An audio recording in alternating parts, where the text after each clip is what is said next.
नमस्कार, मैं हूं जल्पा क्षत्रिय और आप देख रहे हो के न्यूज नेशनल। कोवैक्सीन कोरोना टीके पर कल दोपहर में एक बड़ी खबर आई। इसमें कहा गया कि 2 साल से 18 साल के बच्चों को कोवैक्सीन का टीका लगाया जा सकेगा। लेकिन फिर स्वास्थ्य मंत्रालय की तरफ से सफाई भी सामने आई, जिसमें यह कहा गया कि फिलहाल डीसीजीआई की मंजूरी का इंतजार है, लेकिन एक्सपर्ट पैनल ने इसको लेकर सकारात्मक रुख दिलाया है। मतलब कि डीसीजीआई की मंजूरी की इसको जल्द मिल भी सकती है, ऐसा अभी तो कयास लगाया जा रहा है। और यही हमारा आज का मुद्दा है कि बच्चों को बारे में कहा जा रहा था कहीं ना कहीं कि बच्चे जो है वो अगर तीसरी लहर आती है तो सबसे ज्यादा संक्रमित हो सकते हैं।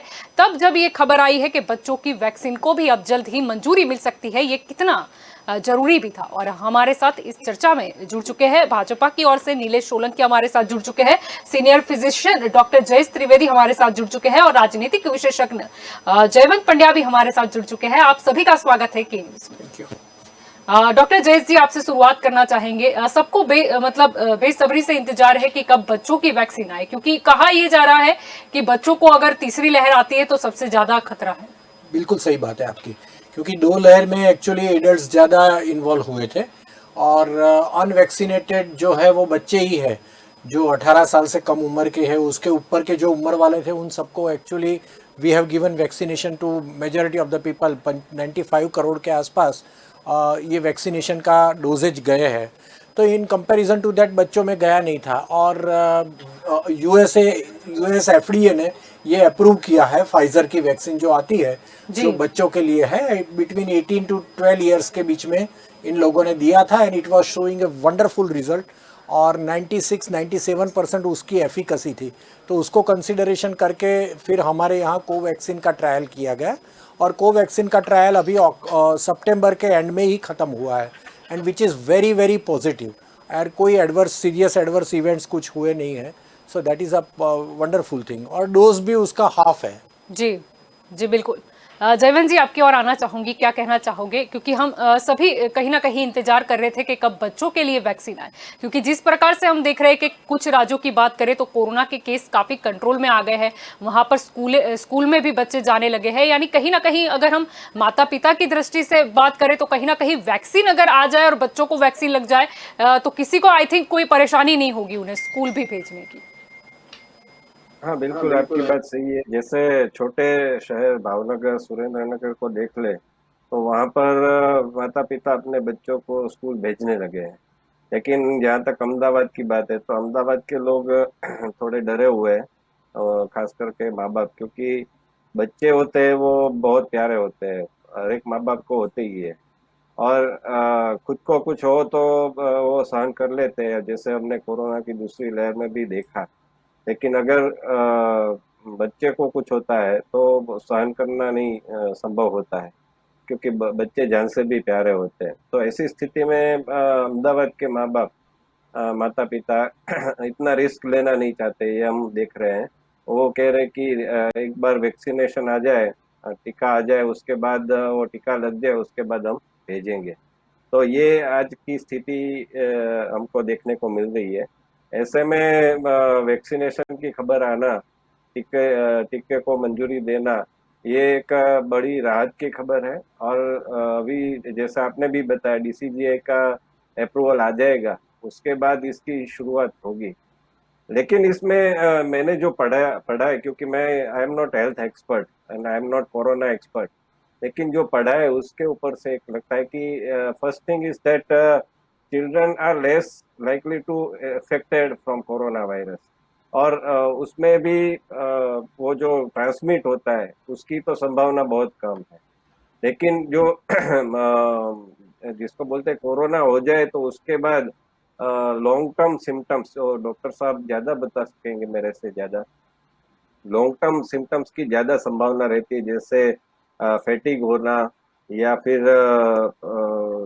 लंग में प्रॉब्लम होना इत्यादि जो सिम्टम्स है वो उनको ज्यादा देखने को मिल सकते हैं। तो ऐसे में जो अच्छा यही रहेगा कि वैक्सीनेशन हो जाए। और जहाँ तक बात है तो हम हमारे यहाँ एडल्ट्स में जो हमने देखा है कि वैक्सीनेशन के कारण इतना कुछ साइड इफेक्ट नहीं हुआ है।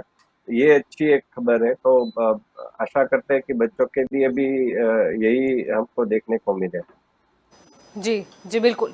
नीलेश जी आपकी ओर आना चाहूँगी। यहाँ पर जब बात आती है बच्चों के वैक्सीनेशन की, तब कहीं न कहीं केंद्र सरकार के ही अनुमान की बात करें तो भारत में 18 साल से कम उम्र के बच्चों की बात करें तो उसका कुछ अंक 42 से 44 करोड़ के बीच में आता है। और अगर सभी को वैक्सीन की मान लेते हैं कि मतलब जिस तरीके से अभी सभी को लग रही है ऐसे 2 डोज लगती है तो कहीं न कहीं कुल 84 से 88 करोड़ वैक्सीन की डोज की जरूरत पड़ेगी। यानी महत्वपूर्ण काम ये भी होगा कि वैक्सीन का मैनेजमेंट। जी, सबसे पहले चल्पा जी आपको और जयवंत जी हमारे महानुभाव है और जयेंद्र जी को नमस्कार। अ, भारत सरकार ने भारतीय जनता पार्टी की सरकार ने आज पहला ये कर दिखाया। आज हमारे लिए बहुत बड़ा इतिहास है पूरे भारत के लिए कि छोटे बच्चे जैसे जयवंत जी ने कहा कि छोटे बच्चे सबसे मतलब नाजुक होते हैं। ये कोरोना जैसे ही मतलब बड़े लोग तो कुछ भी करके कुछ सेट कर सकते हैं या कुछ उनके डाइट वगैरह कुछ भी दवा वगैरह, लेकिन छोटे बच्चों पे कोई भी मतलब कोई एक्सपेरिमेंट नहीं किया जा सकता।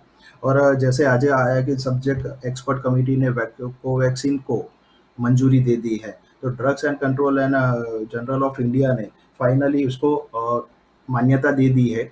लेकिन डब्ल्यूएचओ जो अभी है उसके काफ़ी सारे सिम्टम्स या कुछ उसको जो फॉर्मेलिटी है वो बाकी है, लेकिन जल्दी 1 या 2 महीने में उसकी भी फॉर्मेलिटी हो जाएगी। और हमारे लिए सबसे बहुत बड़ा मतलब चैलेंज था कि तीसरी लहर को हम लोग अभी देख रहे हैं कि तीसरी लहर आएगी, तो ये लहर ऐसा है कि काफ़ी सारे एक्सपर्टों ने बोला था कि ये लहर बच्चों के लिए बहुत खतरनाक है। तो सबसे पहले ये बच्चों को हमको कवर करना है। तो बच्चे ऐसे हैं ना कि कहीं पे भी वो पेरेंट्स के साथ पार्क प्लेइंग 2 साल 2.5 साल से वो घर में है, स्कूल नहीं है, ऑनलाइन एजुकेशन भी आपको मालूम है कि वो लोग नहीं ले पा रहे ठीक से क्योंकि किसी को हैबिट नहीं थी। तो ये वैक्सीन आने से काफ़ी सारे मतलब ये हमारे लिए बहुत हमारे मोदी जी के शासन में ये सब कंपनियां वगैरह इतना काम कर रही है। और अपने पास तो अभी 2 वैक्सीन हो जाएगी, जो जाइडस की डी है और ये कोवैक्सीन के दोनों वैक्सीन में ऐसा है कि कोवैक्सीन 2 साल से 8 साल के लिए 18 साल के लिए यूज होगी। और जाइडस की वैक्सीन आएगी वो 12 साल के लिए और 18 के आसपास की होगी, 6 से 18 साल की होगी। मतलब दोनों में थोड़ा चेंजेस है, लेकिन दोनों डोज में 20 से 28 दिन का वक्त लगेगा। और इसके काफ़ी सारे सितंबर और अक्टूबर में उसके ट्रायल हो चुके हैं, डेटा भी लिया जा चुका है कि इसके वैक्सीन के साइड इफेक्ट कैसे होते हैं, क्या होता है। तो ये नॉमिनल पाया गया है। मतलब काफ़ी सारे कोरोना वायरस से लड़ने के लिए बच्चों के लिए ये काफ़ी कारगर साबित हुआ है। और देश के 42 करोड़ मतलब किशोर और चाइल्ड आ सकते हैं इसमें, कि इनको कवर करना मतलब हमारे लिए काफ़ी सारा चैलेंज था, हमारे डॉक्टर्स के लिए, हमारी सरकार के लिए। तो ये सबसे पहले कवर होता है ना, तो हमारे लिए काफ़ी सारे मतलब इनके स्कूल खुल जाएंगे, ये थोड़े बाहर मिल पाएंगे बच्चों। काफ़ी सारे बच्चे घर से बाहर नहीं निकले, अभी भी नहीं निकल रहे, तो उनके दोस्तों से मिलना मतलब उनकी जो एक एक्टिविटी थी ना पहले, वो चालू हो जाएगी। मतलब घर में भी वो थोड़ा ठीक से रह पाएंगे। जलपा जी। जी आपकी ओर आना चाहूंगी। यहाँ पर जब साइड इफेक्ट की बात हो रही है तो कहीं ना कहीं कुछ किसी जगह तो अफवाह भी देखी जाती है, भ्रामक बातें जो है वो भी ऐसे ही मतलब फैल जाया करती है। लेकिन अगर देखा जाए, अगर हम फॉरेन कंट्री की बात करें जहाँ पर तो काफी अधिक बच्चों को जो वैक्सीन है वो दी जा चुकी है, लेकिन कहीं ना कहीं वहां पर एक जो चिंता का विषय था वो मायोकार्डिटिक्स जिसे बोलते हैं हम, मतलब जिसमें आमतौर पर देखा जाता है कि दिल की जो मसल्स है उसमें सूजन मतलब आ जाती है। ऐसे काफी मतलब साइड इफेक्ट सामने आए थे, जिसका उन्होंने हल ये निकाला था कि कहीं ना कहीं 2 डोज नहीं लेकिन बच्चों को एक ही डोज दिया जाए। यानी वो जो वहां पर सिचुएशन हुई थी उस पे से ही शायद यहाँ पर या और देशों में भी जहां पर अभी बच्चों को वैक्सीन नहीं लगी है, जहां पर जांच में चल रहा है, वहां पर ये भी कहीं ना कहीं एक्सपर्ट्स सलाह दे रहे हैं कि आपको सिंगल डोज के हिसाब से जाना चाहिए। जो आप बता रहे हैं जल्पा बहन, बहुत सही बात है। एक्चुअली वहाँ पे वेस्टर्न कंट्रीज़ में जो यूएस एफडीए के अंडर में ट्रायल जो हुए थे उसमें उन लोगों ने जो एडल्ट का डोज दिया था, एक्चुअली जो 1 सीसी का आता है वो 1 सीसी इंजेक्शन बच्चों को दिया था, और उसमें ही उन लोगों को शुरू में ये प्रॉब्लम दिखा जिसे आप बोल रहे हैं मायोकार्डाइटिस और कार्डियोमायोपैथीज जैसे जी डेवलप होते थे। और some patients develop even meningitis also, viral meningitis. तो ये सब डॉक्यूमेंटेशंस में हुए थे, but that was in the initial period. हमारे यहाँ गवर्नमेंट ने बहुत अच्छा स्टेप लिया है। स्टेप ये लिया है कि डोजेज उनको 0.5 सीसी का आएगा, जी मतलब हाफ द डोज है, पहली बात। दूसरी बात, ये फिक्स सिरिंज में भर के प्री फिक्स्ड आएगा, तो उसमें ऐसा नहीं है कि किसी को भरना है तो 0.5 हो गया या 0.6 हो गया, ज़्यादा होने की कोई शक्यता ही नहीं है। ये जी प्री फिक्स्ड आएगा डोज, जो 0.5 ml होता है वो हमें बच्चों को देना है। दूसरी बात, हमने एक प्रिकॉशन बहुत अच्छा लिया है इंडियन गवर्नमेंट ने, और मोदी जी को मैं बहुत इसके लिए बहुत I would like to admire his vision, कि इन्होंने बहुत अच्छा ये किया है कि एक्चुअली 28 डेज़ का जो इन्होंने बताया वो बिल्कुल सही था कि 28 डेज़ का था, but now it is between 4 to 6 weeks. और जितना 4 to 6 वीक्स में हम देते हैं तो उसकी एफिकेसी भी बहुत ज़्यादा होती है, एंटीबॉडी लेवल भी 96% के आसपास रहता है, जी which is very very good. Not only that, even delta variant जो अभी वेस्टर्न कंट्रीज़ में चल रहा है, वो डेल्टा वेरिएंट में भी इसका बेनिफिट है। तो डेल्टा वेरिएंट का संक्रमण भी उनको नहीं होगा, and then they will not transmit the disease to the adults also, क्योंकि टीचर्स को पहले लगाया फिर अब स्कूल में बच्चों को लगाएंगे। तो that is something very good के टोटल हम इरेडिकेशन की तरफ जा रहे हैं। और आपने वो भी सही बताया जल्पाबेन कि 30 to 40% of the population of India they are children, 18 year से नीचे के जो है जी वो 30 से 40% है। तो हम लोगों ने एडल्ट्स का तो 2 डोजेज ऑलमोस्ट 95 करोड़ टोटल हो गए हैं। तो ये कंपैरिजन में बच्चों का जो नहीं हुआ है, तो दिस इज़ वंडरफुल। और आपने जो बताया वो भी सही है कि जाइडस वालों का भी 3 डोजेज का वैक्सीनेशन आ रहा है, and this is mRNA vaccine, जो RNA टाइप का जी वैक्सीन है, और ये जो बनाया गया है स्पाइक प्रोटीन का वैक्सीन है। तो दोनों की अवेलेबिलिटी, उसकी एफिकेसी अलग है। और जो आपने बताया जो कार्डियोमायोपैथी वाला, मायोकार्डाइटिस वाला, वो आरएनए वैक्सीन था, जी जो अपनी जो जी कोवैक्सीन है उससे अलग जी है। जी तो ये भी लोगों को समझना चाहिए कि ये वैक्सीन वो वैक्सीन है जो हम लोगों ने सबने लिया है, and we don't have that mortality, nothing like that. सामान्य जो आता है जहाँ पे इंजेक्शन लगाते हैं वहाँ रेडनेस आती है, 2-3 दिन फीवर माइल्ड आएगा, but there is nothing life जी थ्रेटनिंग जी वो प्रॉब्लम्स। तो नॉर्मल है कोई जी टेंशन वाली बात नहीं है, और हम लोग एडवोकेट कर रहे हैं कि आप अपने बच्चों को वैक्सीनेशन कराएं। और तीसरी एक अगत्य की बात यह है कि अगर हम वो वैक्सीन लेते हैं तो उसके साथ में बच्चों को दूसरा भी वैक्सीनेशन का कोई आता है, मतलब कोई मिजल्स के वैक्सीन आते हैं या कोई भी वैक्सीन का शेड्यूल आता है, डोज ट्रिपल का आता है, तो वो आप लगा सकते हो। ऐसा नहीं है कि ये लगाया तो वो नहीं लगा सकते, जी मतलब दोनों की टाइप ऑफ फंक्शंस अलग है और साइमल्टेनियसली हम जी दे सकते हैं। तो ये बहुत बड़ा बेनिफिट है। जी बिल्कुल। जयवंत जी आपकी ओर आना चाहूंगी। हम जब वैक्सीन की बात कर रहे हैं तब चर्चा ये भी है कि वैक्सीन का मैनेजमेंट किस तरीके से मतलब करेगी सरकार। नहीं, अब देखेंगे कि बीच में थोड़ी प्रॉब्लम आ गई थी कि वैक्सीनेशन में डोज कम मिल रहे थे वगैरह सब बातें थी, लेकिन बाद में अभी मैनेज हो गया है और अब अभी स्मूथली चल रहा है। जो जो बीच में दूसरी लहर के आसपास जो दिक्कतें हम देख रहे थे कि टाउन हॉल, जैसे अहमदाबाद की बात करें, क्योंकि अहमदाबाद में हम टाउन हॉल में देखे तो वो सब जाते थे तो उनको वापस आना पड़ता था, कई बार डोज नहीं होते थे। तो इसकी जो दिक्कतें थी अभी ज्यादातर अभी इतने अनुभव नहीं आ रहे हैं, इसके ऊपर से हम कह सकते हैं कि इतनी दिक्कतें अभी नहीं आ रही है। और जब भी बच्चों की बात है तो उसमें भी सरकार अपने पिछले अनुभव से मैनेजमेंट अच्छा करके मैदान में उतरेगी तो अच्छा रहेगा, क्योंकि बच्चों की स्कूल भी होती है, सुबह में होती है, तो स्कूल ड्रॉप करके वो नहीं जा सकते, तो वो सब बातों को ध्यान में रखते हुए उनको मैनेज करना पड़ेगा। और उसके साथ साथ, क्योंकि बच्चे अपने आप नहीं जा सकते, तो बच्चों के साथ माँ बाप को जाना पड़ता है, माता पिता को। तो उसमें भी गृहिणी होगी तो उसको घर का काम छोड़ के जाना पड़ेगा, और पिताजी होंगे तो उनको अपने धंधा या नौकरी वो छोड़ के जाना पड़ेगा।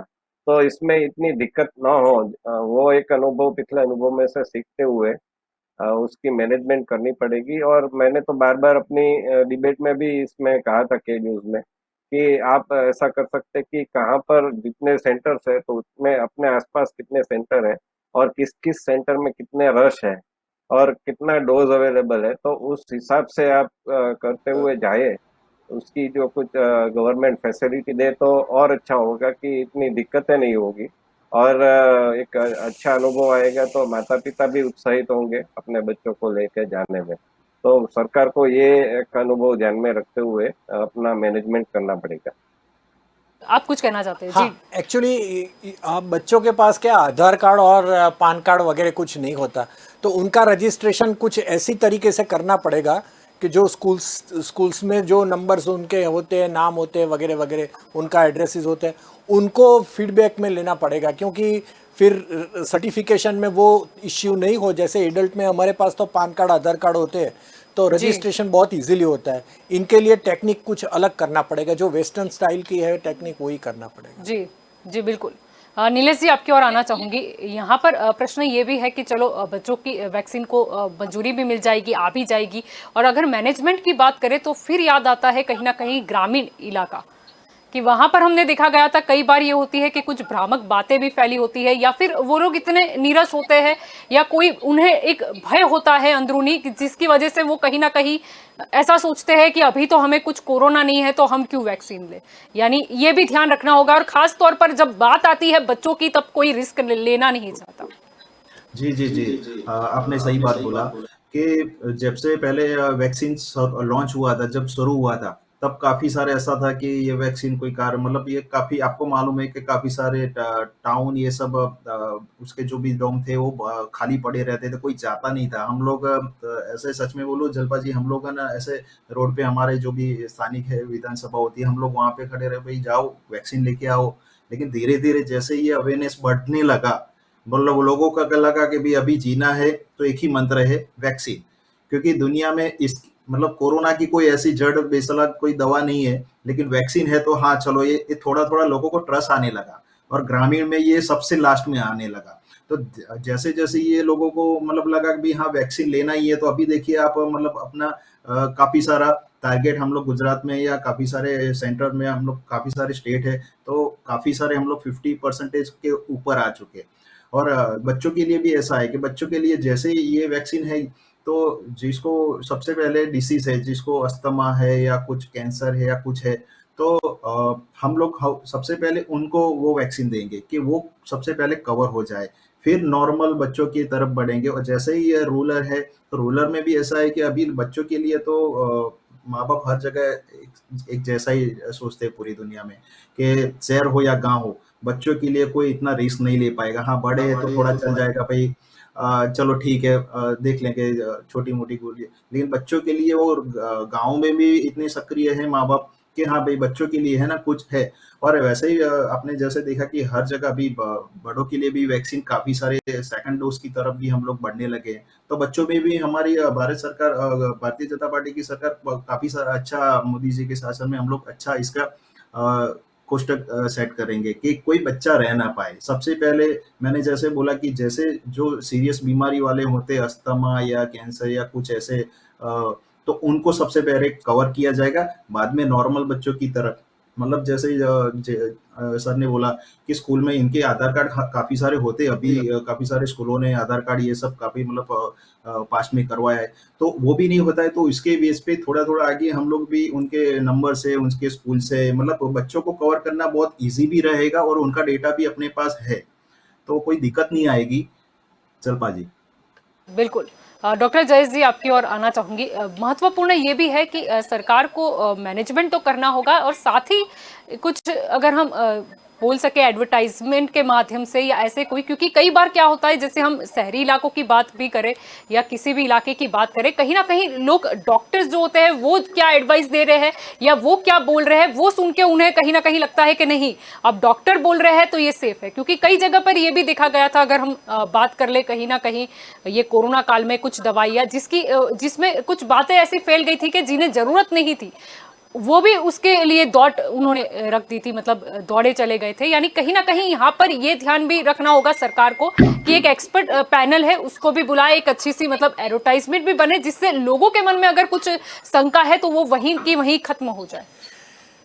ये जल्पा बेन आपकी बात बिल्कुल सही है। एक्चुअली क्या है कि एक ही कॉन्ट्रा इंडिकेशन है, किसको नहीं देना है वही को, जिनको जैसे एलर्जिक रिएक्शंस होते हैं या फिर ब्रोंकियल अस्थमा है, अस्थमा की जिसको तकलीफ है, उनको हम ये नहीं देंगे, क्योंकि उसका जो इंग्रेडिएंट आता है वो उसकी सेंसिटिविटी हो सकती है और उनको ब्रोंकोस्पाज्म हो सकता है। तो उसको छोड़ के बाकी सबको वैक्सीन देना है। और आपके चैनल में बहुत अच्छा इन्होंने बात की। तो नरेश भाई ने जो बताया वो बिल्कुल सही बात है कि जो इम्यूनो कॉम्प्रोमाइज स्टेटस है, जिसने किडनी ट्रांसप्लांट किया है या ब्लड ल्यूकेमिया वाले पेशेंट्स हैं, और जो बच्चे डायलिसिस करते हैं, जो यंग एज में इंसुलिन डिपेंडेंट डायबिटीज़ मेलाइटस वाले पेशेंट्स हैं, जिनको ट्यूबरकुलोसिस है, माल न्यूट्रिशन है, जिनकी रोग प्रतिकारक शक्ति बहुत कम है, उन लोगों को प्रायोरिटी दे के मोदी जी जरूर करेंगे और उनको पहले वैक्सीनेशन देना है as compare to the other people. और जब उनको दे रहे हैं तब हमें ये भी कंफर्म करना है कि उनके पेरेंट्स को भी दिया गया है, और वो जहाँ पे स्कूल में है वहाँ टीचर्स कंपलसरी ले चुके हैं दोनों डोज। तो ये होगा तो संक्रमण अपने आप कंट्रोल में आ जाएगा। और तीसरी बात, बहुत अच्छी बात यह है कि हमारे इंडिया में एक सीरो स्टडीज़ किया था कि स्कूल के बच्चों में पॉजिटिविटी जो उसकी एंटीबॉडीज़ का लेवल कितना देखा गया। तो 30% ऑफ द स्टूडेंट्स एक्चुअली उनको पॉजिटिव, सीरो पॉजिटिव हो चुके हैं। तो दैट मीन्स कि they have developed antibodies with in them. तो जिनको एंटीबॉडीज़ है उनको हम बाद में भी दें, और जो बाकी के जो पेशेंट्स, जो बच्चे हैं जिनको वैक्सीनेशन नहीं ज़रूरत है इनको और इम्यूनो कॉम्प्रोमाइज स्टेटस है, उनको हमें पहले देना। जी बिल्कुल। आपकी ओर आना चाहूँगी जयवंत जी। जब ये बात चल ही रही है बच्चों को वैक्सीन देने की, और यहाँ पर हम बात कर रहे हैं कि कैसे मैनेजमेंट भी होगी, यहाँ पर सरकार की जो है वो जिम्मेदारी मतलब रहेगी कि उन्हें मैनेजमेंट तो करना ही है, और साथ ही ये भी उनकी जिम्मेदारी रहेगी कि लोगों तक सही जो इन्फॉर्मेशन है वो पहुँचे। क्योंकि कहीं ना कहीं हम देखते हैं कि कुछ चीज़ें ऐसी होती है जो एक राजनीतिक मुद्दा बन जाती है, नहीं कि स्वास्थ्य का मुद्दा वो रहे। नहीं, आपकी बात सही है कि हमारे यहाँ कुछ भी हो तो वो पॉलिटिकल इश्यू बन जाता है, और उसमें दोनों पक्ष की बात होती है, क्योंकि जो सत्ताधारी दल है वो भी अपना यश क्रेडिट वो लेने से पीछे नहीं हटता है, और विपक्ष होता है वो भ्रामक बातें फैलाने में। क्योंकि हमने देखा था कि पहली बार जो टीका आया था तो उसके बारे में ऐसा कहा गया कि ये भाजपा का टीका है। तो ऐसी बातें बहुत दुखद होती है और वो नहीं होनी चाहिए। तो इस बार जो भी बातें हो उसमें सरकार को अपना पक्ष क्लियर रखना पड़ेगा, और थोड़ा सोच विचार कर, क्योंकि फिर उसमें विड्रॉ होता है या फिर पुनर्विचार होता है तो उससे एक असमंजस की स्थिति, कंफ्यूजन की स्थिति पैदा होती है। तो वो ना हो। और दूसरा कि जैसे हमारे यहाँ बहुत अच्छी तरह से एक ये हुआ था कि पहले अपने सीनियर सिटीजन को दिया गया था, फिर 40 से 60 तक को लोगों को दिया गया, फिर 18 को वो किया गया। तो इससे क्या हुआ कि जिसको पहली आवश्यकता थी उसको पहले दिया गया। तो उसमें भी कुछ पॉलिटिकल पार्टी ने ऐसा कहा कि सबके लिए नहीं करते, और ऐसा आरोप प्रत्यारोप हुआ था। तो ये इसमें अगर जैसे डॉक्टर साहब ने बताया कि जिनको तकलीफ होती है उनको पहले देना चाहिए, तो ऐसी अगर ग्रुप वाइज होता है तो इसके ऊपर कुछ हंगामा नहीं होना चाहिए। जिसको आवश्यकता पहले है उसको पहले दी जाए। वो ग्रुप करके क्लासिफिकेशन करके ऐसे लोगों को देना चाहिए, और सरकार को पहले से ही स्पष्ट वो बात समझानी चाहिए। इसमें क्या होता है कि सरकार भी कुछ समझाने में असफल होती है कि हम क्यों क्लासिफिकेशन कर रहे हैं, क्यों ग्रुप वाइज दे रहे हैं।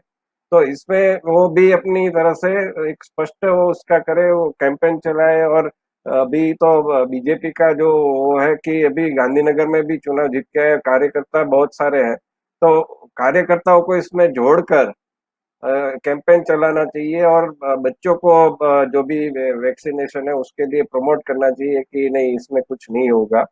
तो ये अगर सही तरीके से होगा, और विपक्ष को भी चाहिए कि ये पॉलिटिकल मुद्दा ना बने, तो मुझे लगता है कि आप जो बात कर रही है कि कुछ कंफ्यूजन ना हो और एक पॉजिटिव एक काम हो जाएगा। देखिए कि इसराइल में जो बच्चे है उसकी आधी जनसंख्या है, वो अभी जुलाई तक में मेरे पास जो आंकड़े हैं उसके मुताबिक वो हो चुके हैं वैक्सीनेटेड। तो हमारे यहाँ हम पीछे चल रहे हैं, लेकिन अमेरिका भी पीछे चल रहा है।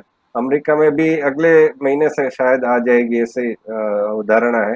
तो हम जो है वो अभी पीछे चल रहे हैं। तो हमारे यहाँ अभी स्कूल में भी प्रॉब्लम है। जैसे अन्य महानुभावों ने भी बताया कि बच्चे अभी कंटाल गए हैं घर पे रहकर। एक वो अच्छा है, गुजरात में तो अच्छा हुआ है कि अभी नवरात्रि चल रही है तो बच्चे बाहर निकल रहे, खेल रहे या डांडिया खेल रहे। तो इसके कारण एक अच्छी बात हुई है। लेकिन स्कूल के वाइज जो प्रॉब्लम आई है, और इसके काफी कुछ स्टडीज भी हुए कि बच्चों को क्या क्या तकलीफें आती है मोबाइल के सामने रखते हुए, फिर साइकोलॉजिकल क्या प्रॉब्लम्स आती है। तो अभी हमको हम सब ये चाहते हैं कि जल्द से जल्द ज्यादा से ज्यादा स्कूल में उपस्थिति हो बच्चों की एज ए स्टूडेंट, तो वो अच्छा रहेगा। तो इसके लिए वैक्सीनेशन बहुत जरूरी है और इसके लिए सिस्टमेटिक वो हो और इसमें कोई पिछली तरह कोई तकलीफ ना हो, वो सरकार को मैनेज करना पड़ेगा।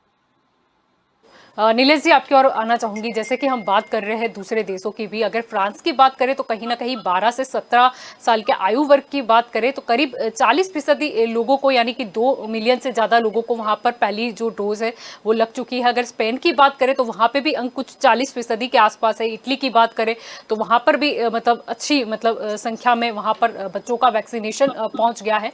यानी कहीं ना कहीं ठीक है, हम शायद दूसरे देशों के मुकाबले शायद थोड़े पीछे हो या हम लेट से स्टार्ट कर रहे हैं, लेकिन जरूरी यही होगा कि हम कितना फास्ट इसे बना दें वैक्सीनेशन को।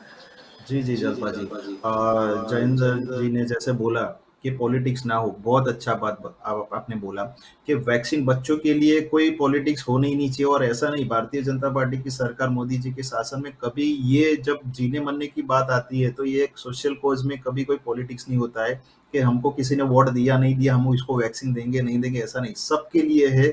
माननीय राहुल जी ने भी वैक्सीन लगा दी है अभी, तो हमारी वैक्सीन भी वो अभी सबके लिए है। मतलब ऐसा नहीं कि कोई गोरा काला ये सब इसके लिए नहीं।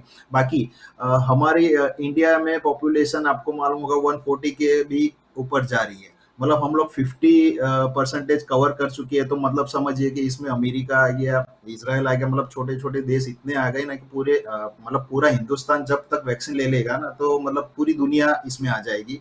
तो हम लोग हमारी पॉपुलेशन के हिसाब से परफेक्ट जा रहे हैं। और हाँ, फॉरेन में या अदर कंट्री में ऐसा होता है, ओवरसीज में, कि लोग थोड़ा सेंसिबल होते हैं, लोगों को जल्दी मालूम पड़ जाता है भाई ये गवर्नमेंट अप्लाई कर रही है तो उसको लेना चाहिए। लेकिन हमारे भारत देश में ऐसा है कि लोगों को भ्रमित, मतलब काफी सारी पार्टी ऐसी होती है कि भ्रमित कर देती है। तो उसकी वजह से टाइम जो होता है ना सर्कुलेशन, वो ज्यादा से ज्यादा लेता है। मतलब गवर्नमेंट आपको बोल रही है कि भाई 28 या 54 या 68 डेज में लेना है, तो काफी सारे केसेस ऐसे हैं कि अभी तक लोग दूसरा डोज नहीं ले पा रहे। मतलब पता नहीं अभी सबको तो कैसे ढूंढ पाएंगे कि ये लोग दूसरा डोज नहीं ले पाए। तो अभी काफी सारा अच्छा हो गया है कि मोदी जी के शासन में हर जगह आप जाएंगे तो मॉल में भी आपको वो वैक्सीन के सर्टिफिकेट मांगेगा। मतलब जहां कहीं पे भी जितने भी डिस्ट्रिक्ट लगाते हैं कि भाई अब वैक्सीन नीड सर्टिफिकेट चाहिए चाहिए, तो हम लोग धीरे धीरे भी आगे बढ़ रहे हैं। और काफी सारे आज का दिन बहुत अच्छा है हमारे भारत के लिए कि 2 वैक्सीन, मतलब काफी सारे वैक्सीन ऐसे है दुनिया में कि 2 साल के बच्चों के लिए है नहीं, लेकिन हमारी तरफ से इतना अच्छी खोज हुई है कि 2 वैक्सीन हमारे पास आएंगे और नेक्स्ट 2 मंथ्स में हम लोग ये काम भी चालू कर देंगे। और काफी सारा ये मतलब दुनिया में हम लोग नंबर 1 है पॉपुलेशन में, और हर वैक्सीन में भी नंबर 1 होंगे। जल्पा जी, और नेजल वैक्सीन भी आ रही है जी बच्चों के लिए, जी दैट इज 3rd वैक्सीन। जी। डॉक्टर जयेश जी, क्या लगता है, यहाँ पर हम जब बच्चों के वैक्सीन की बात कर रहे हैं, जैसे कि नीलेश जी भी बता रहे थे, हम अगर अंक के और पे भी गौर करें तो कहीं ना कहीं फर्स्ट डोज है वो ले चुके हैं काफी अधिक लोग, लेकिन सेकंड डोज की अगर बात करें तो कहीं ना कहीं कुछ लोग भी नीरस नजर आ रहे हैं। नहीं, ऐसा कुछ नहीं है। उनका टर्न जब आएगा तब, क्योंकि जो चैनल से गवर्नमेंट की जो चैनल से इंटीमेशन मिलता है उनको कि आपको लेना है, तो करीबन एवरीवन सबको पता होता है कि हमें लेना है। और दूसरी बात ये भी रहती है कि अगर हमारा टर्न आया और अगर हम नहीं ले तो दोबारा कब आएगा, that also we do not know. तो ये डर के कारण लोग जा के वैक्सीन लेते हैं। और हम तो पब्लिक उसमें काम करते हैं, सो वी नो दैट कि हमारे पास जब पेशेंट्स बताने आते हैं, पहला क्वेश्चन हर एक डॉक्टर का यही होता है कि आपने वैक्सीनेशन करवाया, तो वो इमीडिएट बोलते हैं कि हाँ हमने वैक्सीनेशन करवाया। जी। और आज तक मैंने बहुत कम पेशेंट ऐसे देखे हैं जिन्होंने बोला है कि हमारा एक डोज भी वैक्सीनेशन नहीं हुआ। वो करीबन मैंने 0 देखे हैं। दैट मीन्स के ये जो अपनी जो वैक्सीनेशन का ड्राइव है बहुत सक्सेसफुल है। ये डॉक्टर्स, गवर्नमेंट, मोदी साहब की गवर्नमेंट और अपने मीडिया, ये सब लोगों ने बहुत अच्छा काम किया है। और ये इतना बड़ा पॉपुलेशन में एक साथ में वैक्सीनेशन करना बिल्कुल इम्पॉसिबल बात है, कोई सोच भी नहीं सकता कि, लेकिन ये मोदी साहब की कैपेबिलिटीज़ बहुत ज़्यादा है और it is to be admired. इसमें कोई पॉलिटिक्स आनी भी नहीं चाहिए कि ये इसकी वैक्सीनेशन जी। है, इसकी है। हम सेफली बहुत अच्छी तरह से आगे बढ़ रहे हैं इस मामले में। जी बिल्कुल। डॉक्टर जयवंत जी, आपकी ओर आना चाहूंगी। अभी देखा गया था कि पहले मतलब सेंटर पे तो वैक्सीनेशन जो है वो चल ही रहा है। बीच में ये खबर भी सामने आई थी कि कुछ लोग हैं जो शायद वैक्सीनेशन सेंटर तक नहीं आते, तो हम उन्हें घर जाकर भी वैक्सीन दे पाएंगे। यानी बच्चों के केस में क्या लगता है कि ज्यादा वैक्सीनेशन को बढ़ावा देने के लिए या फिर जल्दी हो जाए वैक्सीनेशन, उसके लिए शायद हम ऐसा कर सकते हैं कि स्कूल में जाकर, मतलब जो स्कूल में पढ़ने वाले बच्चे हैं उनको वहां पर वैक्सीनेशन मतलब और आयोजित। हमें पोलियो का वैक्सीनेशन का अनुभव भी है जी इंडिया में। जी जी बिल्कुल। जी जयवंत जी। हाँ हाँ, पहले तो मैं स्पष्टता का, मैं डॉक्टर नहीं हूँ। ये जो बात आपने कही है घर घर जाकर, तो एक हमारे यहाँ प्रयोग हुए हैं कई जगह, भावनगर में भी हुए हैं और अन्य कई जगह पर भी हुए हैं। और हमारे यहाँ सरकार का जो भी रोल हो, लेकिन कर्मचारियों का रोल भी अच्छा है, औसतन अच्छा रहा है। क्योंकि हमने देखा कि बाढ़ आई थी, तो बाढ़ में भी नाव में सवार होकर महिला कर्मचारी हो या पुरुष हो, वो देने जाते थे। फिर जो भी हिल एरिया है, पर्वतीय विस्तार, उसमें भी लोग जाते थे। तो एक बहुत हमारा, चूंकि भारत है वो डाइवर्सिफाई एरिया है, उसमें कई तरह के मतलब प्लेन्स भी है, हिल्स भी है, और बाढ़ वाला भी बीच में आ गया था, तो उसमें भी अच्छी तरह से लोगों ने काम किया। तो ऐसे अनुभव भी हमको अप्रिशिएट करने चाहिए और उसको ज्यादा से ज्यादा उसका प्रचार प्रसार होना चाहिए। और उसके साथ जो नेगेटिव अनुभव आए थे उसमें से सीख लेनी चाहिए। तो अभी जो आपने बात बोली कि घर घर जाकर, तो मैं तो अब मैंने कई बार लिखा है कि governance should be now at the door step of the persons, citizens. अभी आप कई बार में ऐसा कर सकते हैं कि यदि आप मत लेने के लिए घर घर जाकर प्रचार प्रसार कर सकते हैं और उसकी जो स्लिप होती है वो पहुंचा सकते हैं, तो क्यों ना गवर्नेंस भी। अभी आप बहुत सारी चीजों में हम देखते हैं कि होम डिलीवरी की स्कोप उसका हो गया है। तो आप क्यों ना गवर्नेंस में भी ऐसा कर सकते हैं कि हम होम डिलीवरी मतलब वैक्सीनेशन की करेंगे। तो आप एक एक सोसाइटी भी पकड़ सकते हैं या एक एक एरिया, वार्ड वाइज एक एक एरिया पकड़ सकते हैं। जैसे प्रहलाद नगर हो गया, फिर जोधपुर हो गया, या वेजलपुर हो गया, या फिर चांदखेड़ा हो गया। जो भी एक एक एरिया है उसमें 3-4 सोसाइटी, या जो भी मतलब जिस तरह से कंफर्टेबल हो दोनों पक्ष की ओर से, तो वो एक कर सकते हैं कि आप उसको ज्यादा उसको परेशानी ना हो, उसको ज्यादा लंबा जाना ना पड़े। हालांकि अहमदाबाद की बात जहाँ तक है, वहाँ पर health centres, urban health centres काफी अच्छी तरह से काम कर रहे हैं। और कई बार जैसे कि प्रहलाद नगर है, तो उसमें जोधपुर भी कंफर्टेबल है और वेजलपुर भी कंफर्टेबल है, और श्यामल के पास भी एक हेल्थ सेंटर का है, वो भी कंफर्टेबल। तो एक ये तो मेट्रो सिटी हो गया, लेकिन गांव में इतना अच्छा अनुभव नहीं है, तो आप गांव की संख्या भी छोटी रहती है, तो वहां पर आप घर घर जाकर भी कर सकते हैं। और अभी ये it is high time now that you go to home and serve the people. अभी वैक्सीनेशन में भी ऐसा कर सकते हैं और काफी अन्य चीजों में भी ऐसा कर सकते हैं। तो मुझे लगता है कि ये भी करना चाहिए, क्योंकि जो गांव में है या फिर ऐसे माता पिता है जो अपना काम छोड़कर नहीं आ सकते, तो ऐसे लोगों को अगर ये सुविधा मिलेगी तो अच्छी तरह से वैक्सीनेशन हो सकेगा। में एक अच्छी बात यह है कि प्रीफिक्स सिरिंज आएगी, तो वो सिरिंज ही हमें उसको देना है, तो ये बहुत बड़ा एडवांटेज होगा। और जो पहले जो कोवैक्सीन के डोज कितने फालतू में गए थे, 11% जी 12% बेकार जाते थे, जो मान लो कि बल्ब खोला और 4-5 पेशेंट आए और फिर नहीं आए, तो वो बेकार जाता था, वो इसमें नहीं जाएगा। ये जी बहुत बड़ा एडवांटेज रहेगा। जी तो आपने जो बोला ज्वलंत भाई ने, वो कर सकते हैं। जी जी बिल्कुल। नीलेश जी आपकी ओर आना चाहूंगी। यहाँ पर प्रश्न ये भी है कि एक तो ये भी सरकार कर सकती है कि एक प्री मतलब मैनेजमेंट भी हो, जैसे कि यहाँ पर बात हुई कि स्कूल में भी हम ऐसा आयोजन कर सकते हैं वैक्सीनेशन का। तो कहीं ना कहीं अभी से ही सरकार जो है वो डेटा अगर पूरी तरह से तैयार करे और किस तरीके से मतलब उसका अगर वैक्सीन को मंजूरी मिलती है तो किस तरीके से इसका आयोजन रहेगा, कहाँ पर बच्चों को वैक्सीन लगेगी, या फिर स्कूल है तो कितनी स्कूल में किस तरीके से मतलब शेड्यूल कर सकते हैं।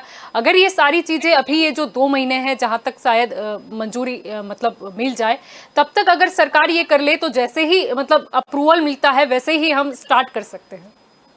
जी जी जी मैं जयवंत जी की बात से कंसल्ट करना चाहूँगा सबसे पहले, कि जैसे अभी उन्होंने बोला कि जैसे वो सोसाइटी में जाए या चाहे मोहल्लों में जाए ऐसे, तो जैसे हम लोगों ने पोलियो पे जितना हम लोग क्रांतिकारी, हम लोग जितना आगे बढ़े, मतलब काफ़ी सारा पोलियो अभी देखिए कि जीरो हो गया है। मतलब अभी भी वो कुछ आता है तो वो लोग वो डॉक्टर से या कुछ वो लोग निकलते हैं। तो वैसे ही अभी वैक्सीन के लिए भी निकलते हैं हमारे मोहल्ले में। मतलब मेरी सोसाइटी की बात करूँ तो वो आए थे, जैसे वो पोलियो के होते तो वैक्सीन के लिए आए थे। तो वैसे पूरा ग्राउंड मतलब मोदी जी के सरकार ने पूरा क्लियर कर दिया है कि जैसे 2 महीने इसलिए है ना, कि 2 महीने के भीतर WHO से जो भी उनके जो फॉर्मेलिटीज होते हैं वो हो जाएंगे। और 2 महीने में मतलब ये कोवैक्सीन ने उसको डोज बनाने के लिए टाइम चाहिए, क्योंकि ये डोज जैसे डॉक्टर जयेंद्र जी ने बोला कि ये सीरीज है ना, इस सीरीज में 0.5 ml मतलब फिक्स आएंगे। मतलब छोटे बच्चों को ज्यादा खुराक या कम खुराक भी मतलब कुछ वो नहीं ले सकते। तो एक सीरीज में ही आएगा, मतलब कोई डॉक्टर या ज्यादा कम भरे भरे ऐसा भी नहीं होगा, एक फिक्स ही आएगा कि उसको वो डोज देना है।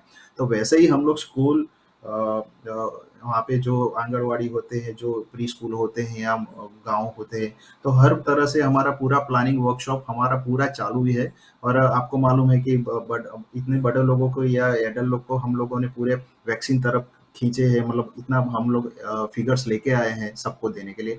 तो डेफिनेटली बच्चों के लिए इनसे भी अच्छा रहेगा और बहुत प्यार से सब वैक्सीन भी कवर हो जाएगा। और डेफिनेटली ये तीसरी लहर आने से पहले हम लोग कोरोना पे शायद जीत भी ले सकें। जलपा जी। बिल्कुल। डॉक्टर जयेश जी आपकी ओर आना चाहूंगी। जब बच्चों के वैक्सीनेशन की बात होती है या फिर अगर जैसे कि हम बात कर रहे हैं कि कहीं पर स्कूल पर वैक्सीनेशन ड्राइव का भी हम मतलब सरकार आयोजन कर सकती है। जरूरी सरकार के लिए ये भी होगा कि मेडिकल स्टाफ है उसकी मतलब हायरिंग मतलब किस तरीके से जब शेड्यूल बनता है तो उन्हें कहीं ना कहीं मेडिकल स्टाफ कितना रहेगा वो भी सोचना होगा। गवर्नमेंट के पास तो बहुत स्टाफ है एक्चुअली। प्राइमरी हेल्थ सेंटर जो ज्वलंत भाई ने बताया, प्राइमरी हेल्थ सेंटर है, आंगनवाड़ी वाले हैं, सबको ट्रेनिंग दिया जा सकता है। और जब DCGI की परमिशन आए तब तक तो ट्रेनिंग प्रोग्राम भी शायद ख़त्म हो जाएगा। तो मनसुख भाई मांडविया ने तो वो सब कर भी दिया होगा प्लान कि ये ट्रेनिंग का पर्पस हम चालू कर देंगे उनको ट्रेनिंग करने के लिए।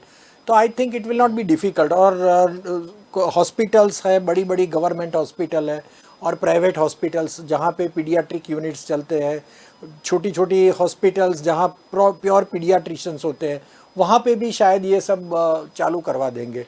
तो मेरे हिसाब से ये बहुत लंबा प्रॉब्लम नहीं रहेगा।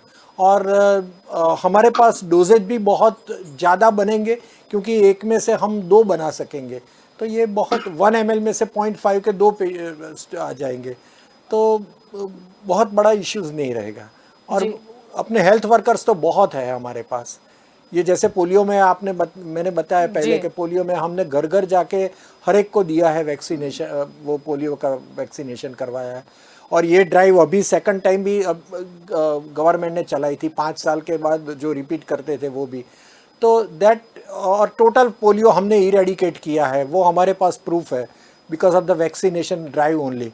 तो ये कर सकते, ये इसमें भी हो सकेगा। जी जी बिल्कुल। जयवंत जी आपकी ओर आना चाहूंगी। यहाँ पर प्रश्न जैसे कि कुछ भ्रामक बातों का भी हम कर रहे थे, वहां पर प्रश्न ये भी आता है, अगर हम भारत नहीं पूरे देश की बात करें तो कहीं ना कहीं कुछ वो भी बहस चल रही है कि अगर बच्चे स्वस्थ है तो फिर उन्हें वैक्सीन की जरूरत क्यों? क्योंकि कई लोग ये सोचते हैं कि बच्चों को अगर कोरोना से संक्रमित नहीं हुए या फिर कहीं ना कहीं हम सबने वैक्सीन ले ली है और बच्चे कहीं बाहर नहीं जा रहे, ऑनलाइन ही उनका एजुकेशन चल रहा है, तो फिर हम उन्हें वैक्सीन क्यों लगाएं? यानी ये भी लोगों की मेंटालिटी जो है वो उसको बदलना पड़ेगा। नहीं, आपकी बात बिल्कुल सही है। अभी लास्ट में केरल में और महाराष्ट्र में बच्चों में भी कोरोना का संक्रमण पाया गया है। तो ऐसा नहीं है कि बच्चों को नहीं होगा, बच्चे अछूते रहेंगे। हालांकि ऐसी संभावना दर्शाई जाती है कि कोरोना है वो बच्चों में लेस इफेक्ट होने की संभावना है। लेकिन फिर भी जो सावधानी है, और बच्चों में भी कई बार क्या कॉमोर्बिडिटीज होती है, तो उसके साथ उसके लिए भी हमें रिस्क नहीं लेना चाहिए, क्योंकि ये सिर्फ हमारी बात होती तो हम समझ में आती कि सरकार की कुछ गलती हो सकती है, लेकिन ये पूरे विश्व में WHO हो या अमेरिका हो या इजराइल हो, सब देश है वो कर रहे हैं। तो हमको ये मापदंड लेके चलना होगा। हालांकि ये जो सब हो रहा है पूरे विश्व में, मैं तो इसमें थोड़ा इत्तेफाक नहीं रखता हूँ, उसके साथ सहमत नहीं होता हूँ। थोड़ा ये भी है कि कोरोना के जो भी मतलब अभी चल रहे हैं वो ट्रायल है। जो मतलब पहले हम देखें तो हाइड्रोक्लोरोक्विन वो एक अच्छी दवाई बताई जाती थी, और भारत ने इसकी एक्सपोर्ट भी की अमेरिका वगैरह देशों को।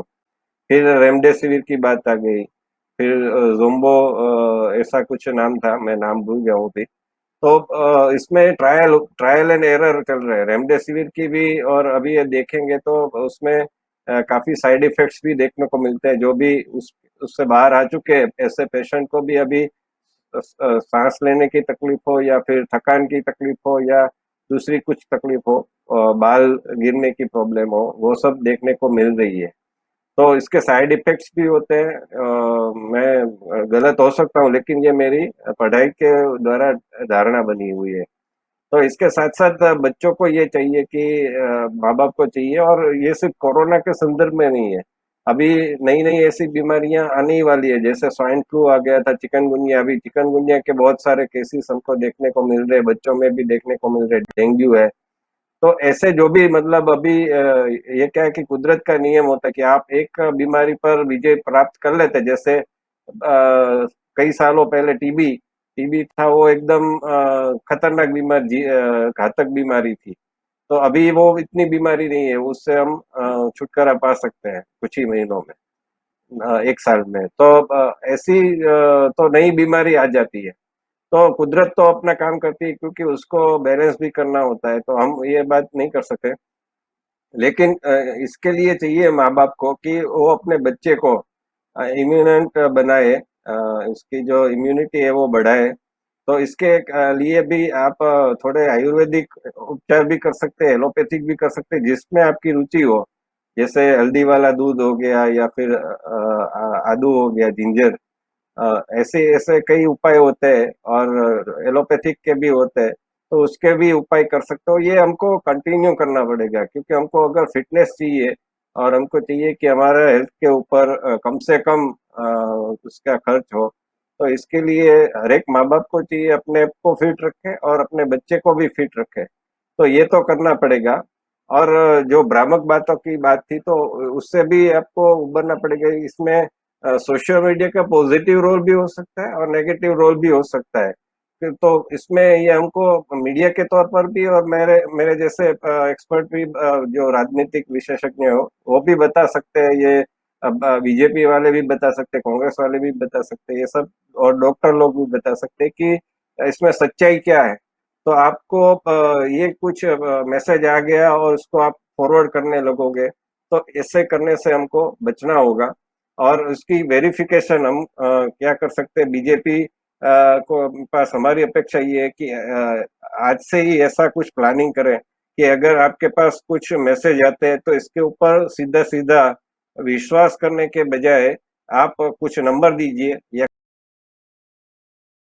कुछ वो किया गया, तो इसका क्या वो सही बात है? अगर सही है तो आप उसको बोलिए सही है, और नहीं सही है तो इसका आप क्लैरिफिकेशन दीजिए।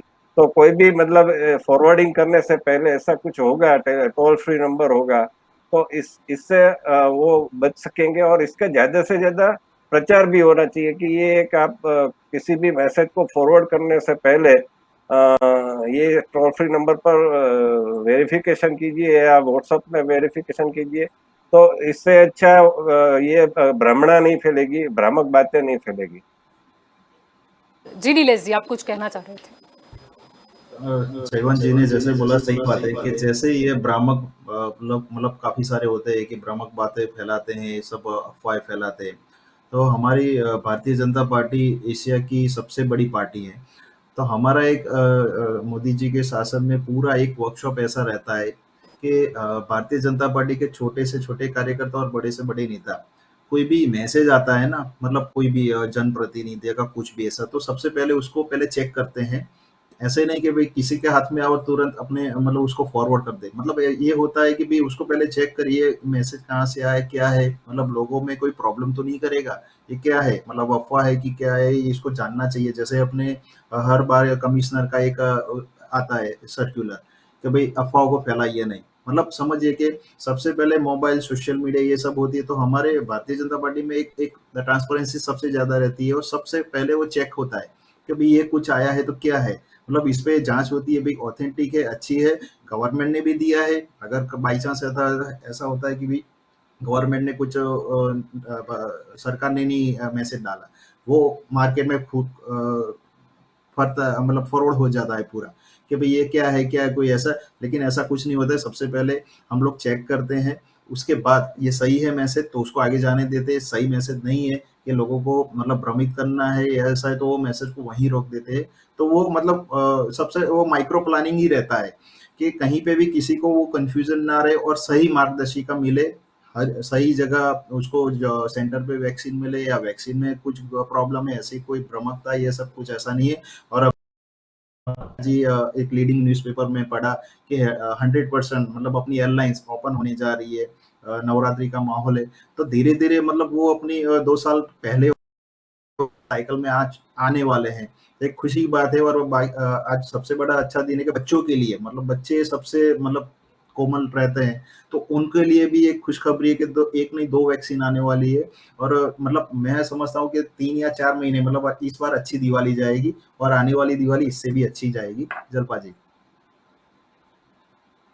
होंगी, जैसे कि जयवंत जी भी बता रहे थे कि फिटनेस भी उतनी ही ज़्यादा जरूरी है, क्योंकि देखा ये भी गया जो लोग कोरोना से संक्रमित हो चुके थे, बाद में कहीं ना कहीं उन्हें जैसे सांस फूलनी है या फिर बहुत ज़्यादा उन्हें थकान महसूस होने लगती थी या कुछ छोटी मोटी उन्हें परेशानी होने लगी। यानी एक होता है कि अगर आप कोरोना आपको नहीं हुआ है तो भी आपको अपना ख्याल कैसे रखना है, और एक होता है कि अगर आप कोरोना से संक्रमित हो चुके हैं और अगर आपको कोई परेशानी होती है तो उस सिचुएशन में आपको क्या करना चाहिए। एक्चुअली आपने जो क्वेश्चन पूछा, अभी हम बच्चों की बात करें तो बच्चे में तो क्या है कि वो सेडेंटरी हैबिट होती ही नहीं है। बच्चे तो खेलते ही रहेंगे अपनी सोसाइटी में, अपने घर में, स्कूल में, हर एक जगह पे। तो उनकी रेगुलर एक्सरसाइज, फिजिकल ट्रेनिंग उनका एक पाठ्य वो एक वन ऑफ द वो होता है कि स्टडी में उनको करना ही पड़ता है फिजिकल एक्सरसाइज। तो बच्चों में तो ये प्रॉब्लम कम रहता है और उनका एक्चुअली वाइटल कैपेसिटी लंग्स की नॉर्मल, वो उनका कोई स्मोकिंग वोकिंग कुछ नहीं होता, तो उसके कारण जो लंग्स की कैपेसिटी है वो नॉर्मल है। ओनली दोज पेशेंट्स के जिनमें ज्वलंत भाई ने बताया वैसे कोमॉर्बिड कंडीशन और डायबिटीज़ हो, जिनको कंजेनाइटल हार्ट डिसीज़ हो, जिन्होंने किडनी ट्रांसप्लांट किया है या फिर डायलिसिस चल रही हो या फिर कैंसर हो, ल्यूकेमियाज हो, उन बच्चों के लिए हमें रेगुलर एक्सरसाइज की ट्रेनिंग करना पड़ता है और उनको थोड़ी फिजियोथेरेपी भी सिखानी पड़ती है कि आप एक्सरसाइज ऐसे करें ताकि आपका रेस्पिरेटरी अच्छा हो। दूसरी बात यह है कि हमें एडल्ट्स को खास बताना चाहिए, क्योंकि उनके पेरेंट्स उनको जंक फूड खिलाने के लिए अभी इतनी छोटी उम्र में चालू कराते हैं, वो गलत चीज़ें हैं। जो हमारा घर का होता है खाना वही अच्छा चीज़ें होती है। और हमारा एक्चुअली हिंदू और मुस्लिम्स जो भी हमारे यहाँ पे है हमारा डाइट बहुत बैलेंस्ड डाइट है। हमें कोई वेस्टर्नाइजेशन के हमें पिज़्ज़ा खाने की, कि बर्गर खाने की, ये सब कोई ज़रूरत रेगुलर बेसिस पे है ही नहीं। जी। तो हम ऐसा क्यों करें कि जिसमें हमारा ट्रांस फैटी एसिड्स ज़्यादा बने और दूसरे प्रॉब्लम्स करे।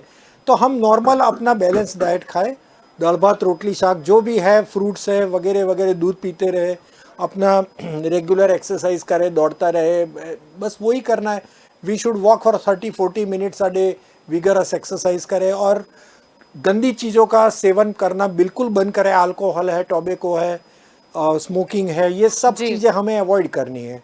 तो ये सब चीज़ करेंगे, एक सात्विक जीवन जिएंगे। और इम्यूनोस्टिम्युलेंट के हिसाब से आप आंवला खाइए, नींबू खाइए, ऑरेंज खाइए, साइट्रस फूड खाइए, तो ये सब क्या आपकी इम्यूनिटी बढ़ाएगी। तो बस यही करना है, और क्या जी। करना है। जी बिल्कुल।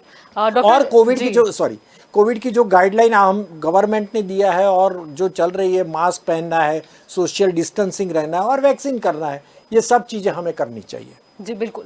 डॉक्टर जयेश जी, आखिरी सवाल यही रहेगा कि जैसे कि बच्चों के लिए तो बताया जा रहा है कि कहीं ना कहीं कुछ 28 दिन का या ऐसा कुछ शायद अंतर रखा जाएगा 4 to डोज 6 वीक्स रहेगा। जी, ये कितना जरूरी मतलब है?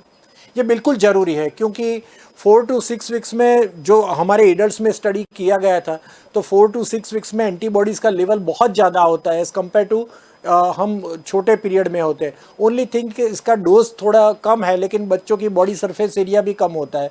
तो अगर 4 to 6 वीक का जो ड्यूरेशन रखते हैं, जो वेस्टर्न कंट्रीज़ में रखा है, वैसे अगर हमारे इंडिया में भी मोदी जी रखाएंगे, और ये अच्छी भी बात है और सही भी बात है। जी बिल्कुल। आप सभी मेरे साथ इस चर्चा में जुड़े, इसीलिए आप सभी का शुक्रिया। Thank you. जी, तो दंगल देश का में आज का हमारा मुद्दा था कि बच्चों को लिए जल्द ही वैक्सीन आ सकती है। आज यही हमारा चर्चा का विषय था और हमने काफी अच्छी हेल्दी यहाँ पर चर्चा भी देखी। जरूरी ये भी था क्योंकि कहीं ना कहीं हम देख रहे हैं कि कुछ राज्यों की अगर हम बात करें तो कोरोना के जो केसेस है वो काफी कम आ रहे हैं। वहाँ पर स्कूल जो है वो भी खुल चुकी है, कुछ बच्चे हैं जो स्कूल जाकर पढ़ाई भी कर रहे हैं। बस कई इलाकों की बात करें या फिर कुछ लोगों की बात करें तो कहीं ना कहीं माता पिता को ये डर लगा रहता है कि बच्चों को उन्हें भेजना तो है स्कूल में पढ़ने के लिए, लेकिन कहीं ना कहीं डर सताता है कि नहीं, अगर बच्चे को भेजा और कोरोना से संक्रमित हो गया तो क्या। तभी से कहीं ना कहीं लोग भी आस रख रहे थे कि बच्चों के लिए जल्द से जल्द वैक्सीन आ जाए, ताकि बच्चे एक बार वैक्सीनेशन उनका हो जाए, सुरक्षित हो जाए, तो फिर उन्हें दिक्कत नहीं है अगर उन्हें स्कूल में भी पढ़ाई के लिए भेजा जाए। दूसरा महत्वपूर्ण मुद्दा ये भी है कि जब बच्चों की वैक्सीन की बात चल रही है, अभी तो देख रहे हैं हम मतलब कि कुछ 2 वैक्सीन आने वाली है, लेकिन महत्वपूर्ण ये भी है कि उसकी जो गाइडलाइन है वो भी हम पहले अच्छे से समझे, कोई भी भ्रामक बातें हैं उसका शिकार ना हो। क्योंकि कोरोना की वैक्सीन की अगर बात करें, चलो बच्चों की वैक्सीन के लिए तो अभी बात चल रही है, लेकिन हम बात करें अगर एडल्ट्स के लिए वैक्सीन की, तब भी हमने देखा था कि कई जगह कुछ भ्रामक जो बातें हैं वो भी फैलाई गई, जिसकी वजह से वैक्सीनेशन में हम कुछ पीछे रह गए। ठीक है, अभी अच्छे से रिकवर हो रहा है वैक्सीनेशन, लेकिन कहीं ना कहीं ये भ्रामक बातों फैलाने से या तो फिर उसका शिकार होने से कहीं ना कहीं हम अपने जो स्वास्थ्य है उसको तो जोखिम में रखते हैं, लेकिन साथ में ही अपने परिवार के जो लोग हैं या अपने आसपास के जो लोग हैं उसका भी स्वास्थ्य हम जोखिम में रखते हैं। तो महत्वपूर्ण लोगों के लिए ये भी है कि हम किसी भी भ्रामक बातें में ना आए। सरकार के लिए ये महत्वपूर्ण होगा कि अब वैक्सीनेशन जो एडल्ट का है वो तो चलो आयोजन उन्होंने बहुत बखूबी तरीके से किया है, लेकिन बच्चों के लिए वैक्सीनेशन होता है तो उसमें क्या मतलब तरीके का आयोजन देखने को मिलेगा। कुछ स्कूल है वहां पर वैक्सीनेशन ड्राइव होगी, या फिर अगर डेटा है वो किस आधार पर तैयार किया जाएगा। और उसमें महत्वपूर्ण ये भी है कि वहां पर मतलब सर्टिफिकेट, जैसे हम एडल्ट की बात करते हैं, जैसे कि यहाँ पर चर्चा भी हुई, बताया भी गया कि एडल्ट की बात करें तो उनके पास तो पैन कार्ड होता है, उनके पास अपना वोटिंग आईडी भी होता है। अगर बच्चों की बात करें तो फिर बर्थ सर्टिफिकेट है या फिर स्कूल का उनका जो मतलब आईडी होता है, उस बेस पर मतलब किस तरीके से रहेगा ये भी महत्वपूर्ण है। सरकार को कई दिशा में सोचना होगा। आम लोग के जरिए देखें तो शायद हमारे लिए ऐसा है कि ठीक है वैक्सीनेशन है, ली वैक्सीन, लेकिन अगर सरकार के तौर पर सोचे तो महत्वपूर्ण है कि उसका पूरा आयोजन किस तरीके से हो रहा है। और सरकार की यह भी जिम्मेदारी रहेगी कि कहीं ना कहीं कोई भी मिसकम्युनिकेशन ना हो। जैसा कि हमने रेमडेसिविर इंजेक्शन की बात करें या दूसरी कोई दवाई की बात करें, कई बार लोगों में के मन में ऐसा हो जाता है कि ये चीज़ है उसको इसी तरीके से लेना है या फिर ये चीज़ है वो नहीं लेना है। यानी ये सारी जो चीज़ें हैं उसको दूर करने के लिए सरकार को शायद एक एक्सपर्ट जो कमेटी है उसको भी मतलब बिठाना पड़े, एक एडवर्टाइज भी उन्हें जारी करना पड़े जिससे लोग समझ पाए कि ये वैक्सीन बच्चों को लगे उससे बच्चों को कोई खतरा नहीं है और ये उनके लिए ही सुरक्षा मतलब रहेगी बच्चों की। साथ ही अगर बात करें हम दूसरे लोगों की, अगर जैसे कि बात की कि फर्स्ट डोज है उसको लेने वालों की संख्या अधिक है और जो सेकंड डोज है उसके लिए भी कई जगह पर लोग कुछ नीरस भी नजर आ रहे हैं। यानी समझना ये जरूरी है कि वैक्सीनेशन के लिए अगर वैक्सीन आई है और कहा गया है कि आपको 2 डोज लेना है तो आपको फिर उसी अंतराल में डोज लेना उतना ही ज़्यादा जरूरी है, नहीं तो उसकी जितनी इफेक्टिव मतलब नेस है वो कहीं ना कहीं आपको नज़र नहीं आएगी।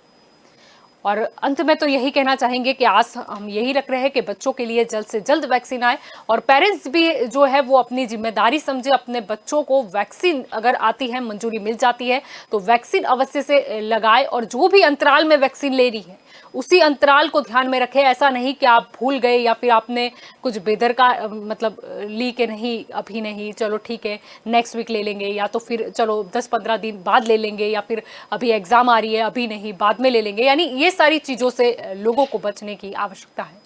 तो दंगल देश का में अभी बस इतना ही। ज़्यादा जानकारी के लिए आप जुड़े रहे के न्यूज़ के साथ। नमस्कार।